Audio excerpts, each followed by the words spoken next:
ثم الرضا عن أبي بكر.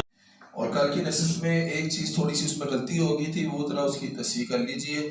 مفسدات وضو میں وہ ایک یہ پڑھا ہم نے کہ کوئی ایسا نشہ آور چیز کا استعمال کرنا جس سے ذہن معوف ہو جائے، تو اس کی تشریف فقہا نے یہ لکھی ہے کہ کوئی بھی نشہ ہو، جیسے چرس ہوگی، بھنگ ہوگی، شراب ہوگی، اس کی اتنی مقدار کر دی، یعنی اس کی مقدار اتنی ہو گئی کہ اب انسان جو ہے وہ صحیح طرح چل نہیں سکتا، ذہن اس کا صحیح طرح کام نہیں کر رہا، تو اب اس پر وضو جو ہے وہ وضو ضروری ہو گیا۔ اگر کم مقدار ہے، ذہن اس کا ٹھیک ہے، چلنا پھرنا بھی ٹھیک ہے، نشہ کی گناہ اور ثواب کی بات نہیں ہو رہی، وضو کا موضوع ہمارا چل رہا ہے۔ کوئی یہ نہ سمجھ دے کہ مولوی صاحب جو ہے وہ شراب کی یا اس کی جو ہے بات کر رہے ہیں، چرس کی، یہ تو ظاہری بات ہے، اس گناہ اپنی جگہ پر ہے، لیکن وضو کے مسائل کے اعتبار سے اگر اتنی مقدار ہو کہ انسان کا ذہن معوف نہ ہو اور انسان جو ہے وہ چل پھر ٹھیک رہا ہو، ہوش و حواس میں ہو، تو وضو نہیں ٹوٹے گا۔ نشہ بذات خود یہ وضو ٹوٹنے کا ذریعہ نہیں ہے، تو فقہا نے کیوں اس کو وضو ٹوٹنے کا ذریعہ، اس کو وضو ٹوٹنے میں شامل کیا مفسدات وضو میں؟ کیوں؟ کیونکہ یہ جو ہے، یہ جب بندہ نشہ زیادہ کر لے تو بندے کو پتہ نہیں ہے تو اس کی ہوا کب خارج ہوئی ہے۔ اصل تو مفسدات وضو کیا ہے؟ ہوا کا خارج ہونا، سبیلین سے کچھ نکلنا۔ اب جب بندہ نشہ زیادہ کر لے اسے پتہ نہیں ہوگا اس نے جو ہے اس سے اندر سے کچھ نکلا ہے کہ نہیں، اس لیے انہوں نے فرمایا احتیاط کے طور پہ اگر کسی بندے کا نشہ زیادہ ہو گیا، اب وہ کیا کرے گا؟ اس پہ وضو دوبارہ کرنا پڑے گا۔ وضو ہمیں کب کرنا پڑتا ہے؟ وضو ہمیں کرنا پڑتا ہے نماز کے لیے، سجدہ وغیرہ کے لیے، سجدہ تلاوت ہو گیا، اس کے علاوہ قرآن پاک جب چھونا ہے، قرآن پاک پڑھنا نہیں، قرآن پاک چھونا، پڑھ سکتے ہیں بغیر وضو کے، کوئی آدمی کو صورتیں یاد ہے، انا اعطیناک الکوثر قل هو اللہ احد، بغیر وضو کی پڑھتا ہے تو پڑھ سکتا ہے، ہاں بغیر وضو کے چھو نہیں سکتا قرآن پاک کو، تو وہ چھونے کے لیے وضو ضروری ہے۔ اس کے علاوہ بیت اللہ کا جو طواف ہوتا ہے اس کے لیے وضو ضروری ہے۔ یہ 4 مقامات پر وضو ضروری ہے۔ نماز کے لیے سجدہ تلاوت ہو گیا، اس کے بعد قرآن پاک کو چھونا، اور چوتھا طواف کے لیے، واجب طواف کے لیے وضو کا ہونا ضروری ہے۔ جبکہ غسل جو ہے وہ اس سے ایک اور قدم آگے ہے، بغیر غسل کے آدمی یہ چیزیں تو وہ کر نہیں سکتا، ظاہری بات ہے بغیر غسل کے آدمی نماز کیا پڑھے گا، قرآن کو کیا چھوئے گا، لیکن اس میں تھوڑی اور زیادہ جو ہے وہ رکاوٹیں آ جاتی ہے۔ بغیر غسل کے آدمی قرآن زبانی بھی نہیں پڑھ سکتا، جیسے بغیر وضو کے زبانی تو پڑھ سکتا ہے، لیکن جس بندے پر غسل واجب ہو وہ قرآن پاک زبانی بھی نہیں پڑھ سکتا۔ اس کے علاوہ جو ہے وہ آدمی مسجد کے اندر داخل نہیں ہو سکتا۔ تو اس لیے غسل کے مسائل کا جاننا بہت ضروری ہے۔ یہ دیکھیں نا، یہ ایسی چیزیں ہیں کہ ہم بعض اوقات شرم کی وجہ سے نہ پوچھ پاتے ہیں اور نہ اپنے بچوں کو جو ہے ان کو بتا پاتے ہیں، نہ بچوں کو کسی ایسے ماحول میں لے کے آتے کہ وہ ان مسائل کو سیکھے۔ حالانکہ اللہ پاک نے جو ہمیں جسم دیا، اس کے متعلق احکامات ہے، وہ اللہ جو ہے اللہ کو جواب دینا پڑے گا۔ جیسے کوئی مشین ہم لیتے ہیں، کوئی بھی ہم چیز خریدتے ہیں تو اس کا طریقہ استعمال پہلے سیکھتے ہیں، اس کے بعد اس کو استعمال کرتے ہیں۔ کوئی موبائل لے لیا، کوئی واشنگ مشین لے لیا، کوئی فریج لے لیا، پہلے طریقہ استعمال کو سیکھتے ہیں، اس کے بعد جا کے اس کو استعمال کرتے ہیں۔ اگر طریقہ استعمال نہیں سیکھا ہوگا تو بگاڑ کا سبب بن سکتا ہے۔ جیسے موٹر سائیکل پہ اب کوئی آدمی نے بائک خرید لی، اسے پتا نہیں کہ جو موٹر سائیکل کی ٹینکی اس میں پیٹرول ڈالنا ہوتا ہے، وہ اس میں پانی ڈال لے تو چلے گی؟ بگاڑ کا سبب بنے گا نا۔ وہ تو زنگ آگے جو ہے اگر مستقل کرتا رہے گا تو موٹر سائیکل تباہ و برباد ہو جائے گی، چلے گی ہی نہیں۔ تو اس لیے جو اللہ پاک نے ہمیں جسم دیا ہوا ہے، جس سے ہمارا جنت کا جو ہے وہ مستقبل ہمارا، جس سے جو ہے وہ جس کا دار و مدار اس پر ہے، ہمیشہ کی زندگی کا دار و مدار اس دنیا کی زندگی پر ہے، اور اس میں جو احکامات اللہ نے دیے اس کا پورا کرنے پر ہے۔ تو اس لیے یہ جو مسائل کا جاننا ہے یہ بڑا ضروری ہے، اس میں کسی قسم کی شرم نہیں ہے۔ نبی کریم صلی اللہ علیہ وسلم باقاعدہ صحابہ کرام کو مسجد میں بٹھا کر ان کو یہ مسائل سمجھایا کرتے تھے۔ چنانچہ غسل کب واجب ہوتا ہے؟ پہلے تو انسان اپنا جسم سمجھ لے کہ میرے جسم سے کب کون سی چیزیں نکلتی ہے، کن چیزوں پر وضو ہے، کن چیزوں پر غسل، بعد میں سمجھیں گے۔ انسان کے جسم سے جو چیز نکلتی ہے پیشاب پاخانے کے علاوہ، پیشاب پاخانے ان دونوں کے رستوں سے جو چیزیں نکلتی ہیں، پیشاب پاخانہ ہوا کے علاوہ 3 چیزیں اور نکلتی ہے۔ ایک کو کہتے ہیں منی، ایک کو کہتے ہیں ودی، اور ایک کو کہتے ہیں مذی۔ ایک ہے منی، ایک ہے مذی، اور تیسری ہے ودی۔ منی کی پہچان کیا ہے؟ منی ایسا مادہ ہے جو دودھیا شکل کا ہوتا ہے، دودھیا کلر کا ہوتا ہے، جو نکلتا ہے، جب نکلتا ہے تو انسان شہوت کے ساتھ نکلتا ہے اور شہوت ختم ہو جاتی ہے اس کے نکلنے کے بعد، اور جب یہ سوکھ جاتا ہے تو اس کی جو سمیل ہوتی ہے وہ انڈے کی طرح سمیل ہوتی ہے۔ ایسے ہی مزی جو ہے یہ منی کی بنسبت تھوڑی پتلی ہوتی ہے، اور یہ سفیدی مائل پانی کی طرح ہوتی ہے، جیسے پانی کا رنگ کوئی نہیں ہوتا ایسے اس کا جو ہے نا مزی کی حالت ہوتی ہے، اور یہ نکلتی ہے بغیر یہ جب نکلتی ہے بغیر شہوت کے، کیا مطلب؟ یعنی اس کے نکلنے کے بعد شہوت زائل نہیں ہوتی بلکہ شہوت میں مزید اضافہ ہو جاتا ہے، یہ مزی کی پہچان ہے۔ اور نمبر 3 ہے ودی، یہ بھی جو ہے یہ گدلے سا جو ہے اس کا رنگ ہوتا ہے، یہ اکثر پیشاب کے بعد نکلتا ہے، جب انسان چھوٹا پیشاب کرتا ہے تو کبھی کبھی جو ہے اس کے بعد جو ہے یہ گاڑھا سا مادہ جب گدلا نکلتا ہے اس کو ودی کہتے ہیں۔ ودی سے جو ہے اس کے بھی شہوت کے ساتھ تعلق کوئی نہیں ہے۔ تو جو پہلی چیز ہے منی کے نکلنے سے غسل واجب ہو جاتا ہے، مزی اور ودی کے نکلنے سے غسل واجب نہیں ہوگا، ہاں وضو واجب ہو جائے گا۔ کیوں وضو واجب ہو جائے گا؟ کیونکہ ہم نے کل مفسدات وضو کے موضوع میں پڑھا تھا 8 چیزیں، ان میں سے پہلی چیز کیا پڑھی تھی؟ سبیلین میں سے، یعنی آگے پیچھے رستے میں سے کوئی بھی چیز کا نکلنا، تو ظاہری بات ہے مزی نکل گئی، ودی نکل گئی تو وضو تو ٹوٹ جائے گا۔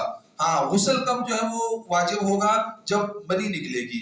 اس کے علاوہ خواتین کا جو ہے وہ ماہواری جو ہوتی ہے اس کے بعد جو ہے غسل واجب ہو جاتا ہے۔ ہاں ماہواری جو ہوتی ہے ایام ماہواری کے علاوہ جو ہے جو اگر کوئی ناپاکی نظر آ جائے تو وہ اصل میں ناپاکی نہیں ہے، اس لیے اس پر غسل واجب نہیں ہوتا، اسے استحاضہ کہتے ہیں۔ استحاضہ پر غسل واجب نہیں ہوتا، اس پر وضو کر کے جو ہے وہ نماز پڑھ لی جاتی ہے۔ جبکہ جو ایام ہوتے ہیں، جو معلوم ایام ہوتے ہیں، اس میں ناپاکی نظر آ جائے تو اس کے بعد جو ہے وہ غسل کرنا ہوتا ہے۔ اور ایسے ہی نفاس کے ایام کے بعد جو ہے وہ خواتین کو غسل کرنا ہوتا ہے۔ اور تیسری چیز، یہ 2 چیزیں ہوگی، تیسری چیز، پہلی چیز منی کا نکلنا، دوسری چیز خواتین کے اعتبار سے، اور تیسرا دخول کا ہو جانا، یعنی زوجین کا اعضائے مخصوصہ کے دخول کا ہونے سے جو ہے وہ غسل واجب ہو جائے گا۔ اگر منی نہیں بھی نکلی تب بھی جب اگر دخول ہو گیا تو غسل واجب ہو جائے گا۔ اس کے علاوہ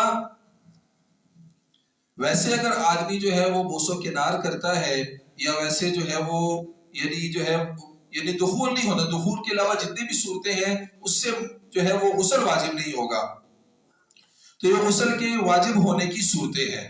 اس کے علاوہ اب غسل جو ہے وہ کیا کیسے جائے گا؟ غسل کے 3 فرائض ہیں۔ نمبر 1 غرارہ کرنا، نمبر 2 ناک کی نرم ہڈی تک پانی پہنچانا، اور نمبر 3 پورے جسم پر اس طرح پانی بہانا کہ ایک بال برابر جگہ بھی خشک نہ ہو۔ اب جو غرارہ کرنا ہے اس کی تفصیل یہ ہے کہ جو آدمی اگر روزے سے ہے تو وہ غرارہ نہ کرے، وہ پھر کلی کر لے تو اس کا جو ہے وہ فرض ادا ہو جائے گا۔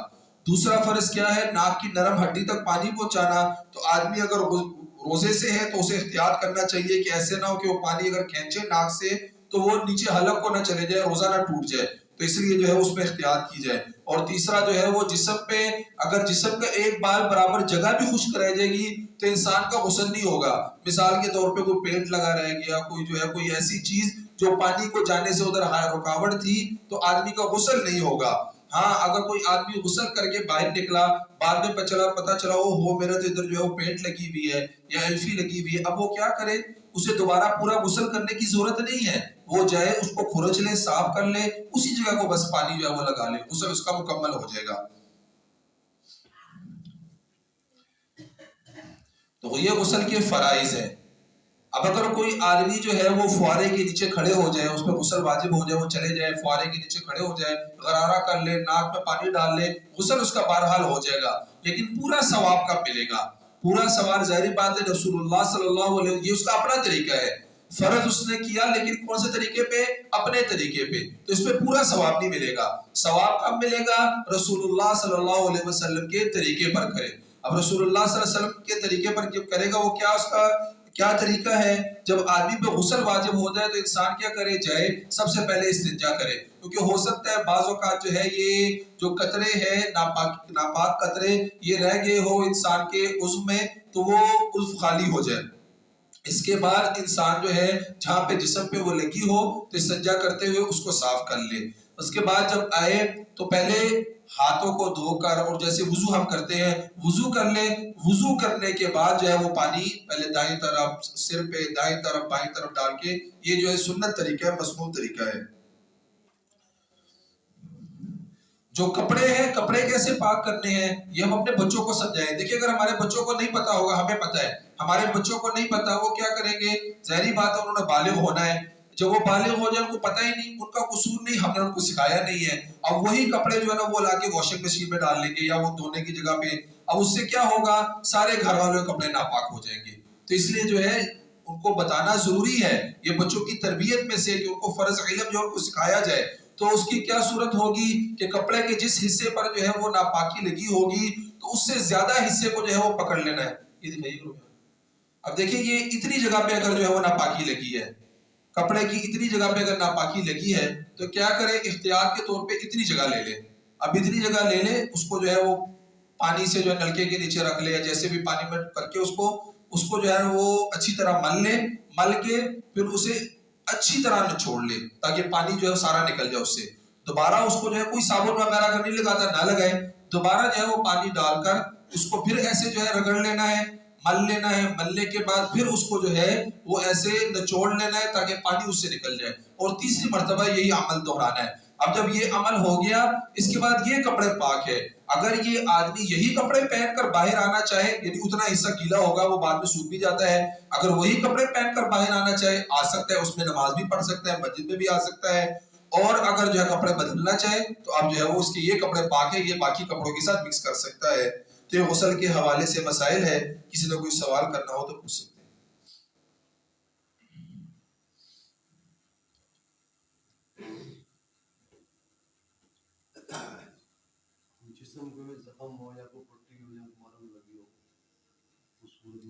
ہاں جی، حضرت نے مسئلہ پوچھا کہ اگر کوئی زخم وغیرہ لگا ہو یا اس کے اوپر پٹی کی ہو، پٹی نہیں کی ہو، اب ڈاکٹر نے منع کیا گیا، انسان کو پتہ ہے کہ ادھر پانی لگے گا تو زخم زیادہ ہو جائے گا، تو اب وہ کیا کرے؟ اور غسل انسان پر واجب ہو گیا ہے، تو غسل کرتے ہوئے اس جگہ پر جو ہے وہ شاپر چڑھا لے، اس جگہ پر شاپر چڑھا لے، باقی جو ہے وہ جسم کو صاف کر لے، دھو لے جیسے غسل کا طریقہ ہے، پھر اس کے بعد وہ شاپر ہٹا لے، وہ جہاں پر پٹی لگی ہے اس کے ارد گرد جو جگہ ہے اس کو تو صاف کر لے احتیاطاً، جو ہے اس کو جو ہے نا وہ احتیاط سے، تاکہ پٹی گیلی نہ ہو، گیلے ہاتھوں سے جو ہے نا اس کو گیلا کر لے، اور جو پٹی والا حصہ ہے ہاتھ گیلے کر کے اس پر مسح کر لے۔ اگر پٹی نہیں لگی ہے زخم پر تو اس کو ویسے ہی جو ہے ہاتھ گیلا کر کے اور اس کو جو ہے وہ چھڑک کے پانی، پھر اس کے بعد جو ہے وہ زخم پر اس کو لگا لے تو مسح ہو جائے گا، اس کو مسح کر لیا جائے۔ اللہ رب العزت دعا ہے کہ اللہ ہماری جس کو قبول فرمائے۔ وآخر دعوانا الحمدللہ رب العالمین، الحمدللہ رب العالمین، والصلاة والسلام علی سید الانبیاء والمرسلین۔ یا اللہ ہماری جس کو اپنی بارگاہ میں قبول فرما، پورے دین کو سیکھنے کی توفیق عطا فرما، دین پر عمل کرنے کی توفیق عطا فرما، دین کو پوری دنیا میں پھیلانے کا ذریعہ بنا، شوق و ذوق پیدا فرما، جذبہ پیدا فرما، دین کے مٹنے کا غم پیدا فرما، دین کے پھیلانے کی فکر عطا فرما۔ یا اللہ پریشان حالوں کی پریشانیوں کو دور فرما، بیماروں کو صحت کاملہ عاجلہ مستمر عطا فرما، مظلومین کی مدد و نصرت فرما، خصوصاً اہل فلسطین کے حال پہ رحم فرما، ادھر کے معصوم بچوں پہ، خواتین پہ، مسلمانوں پہ یا اللہ تو رحم فرما، یا اللہ ان کی مدد و نصرت فرما، ظالموں کو یا اللہ ہدایت عطا فرما، ہدایت ان کے مقدر میں نہیں، یا کو تباہ و برباد فرما، عبرت کا نشان بنا۔ یا اللہ جتنے ہمارے عزیز و اقربا جتنے مسلمان دنیا چلے گئے ان کی بخشش فرما، ہمیں موت سے پہلے موت کی تیاری کرنے کی توفیق عطا فرما، کبھی اپنے دربار سے مردود نہ فرما، خاتمہ بالایمان فرما، خاتمہ بالخیر فرما۔ صلی اللہ علیہ نبی الکریم علیہ